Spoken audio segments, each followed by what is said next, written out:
Komisi 4 DPRD Kalimantan Selatan menginginkan adanya website terkait dengan kegiatan Wan berbagai fasilitas yang ada di Taman Budaya Kalimantan Selatan. Melalui website, maka seberatan orang nantinya bisa mengetahui kegiatan seni Wan program yang telah dilakukan pegiat seni di Taman Budaya Kalimantan Selatan.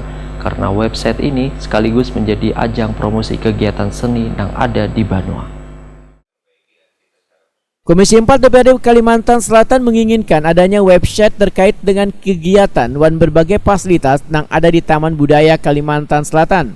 Melalui website, maka seberatan orang nantinya bisa mengetahui kegiatan seni Wan program yang telah dilakukan pegiat seni di Taman Budaya Kalimantan Selatan. Karena website ini sekaligus menjadi ajang promosi kegiatan seni yang ada di Banua. Demikian disampaikan Ketua Komisi 4 DPRD Kalimantan Selatan M. Lutfi Saifuddin dapat dengar pendapat bersama jajaran UPTD Taman Budaya Kalimantan Selatan Wan Forum Seniman Kalimantan Selatan jelang tengah hari Kamis 28 Juli 2022. Mungkin perlu juga website, Bu. Jadi di dalam website Taman Budaya itu ada jadwal di situ. Jadi semua orang yang mau menggunakan fasilitas di sana tinggal buka website udah tahu jadwal penuh apa enggak gitu. Seperti itu.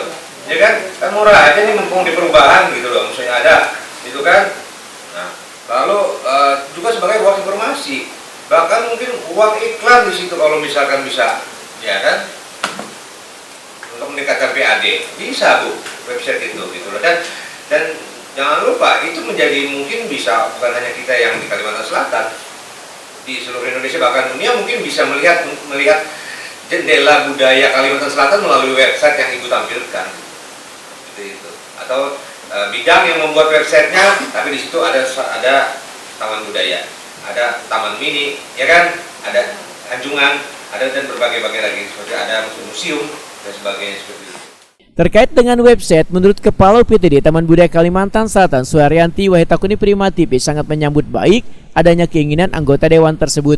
Namun websitenya baru akan bisa dilaksanakan pada tahun 2023 mendatang. Suharyanti menegaskan bila seberatan anggaran yang telah dilakukan dalam program kegiatan di Taman Budaya Kalimantan Selatan dilakukan secara terbuka.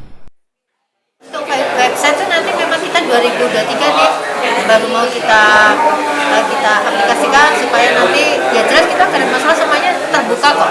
Semua anggaran terbuka di dalam program-program kegiatan kita ini. Ya, di dalam program-program kegiatan anggaran untuk subsidi seniman itu kita semua terbuka. Makanya kan setiap awal tahun kita selalu mengundang para seniman untuk ekspos program. Nah itulah yang sebenarnya sudah kita lakukan.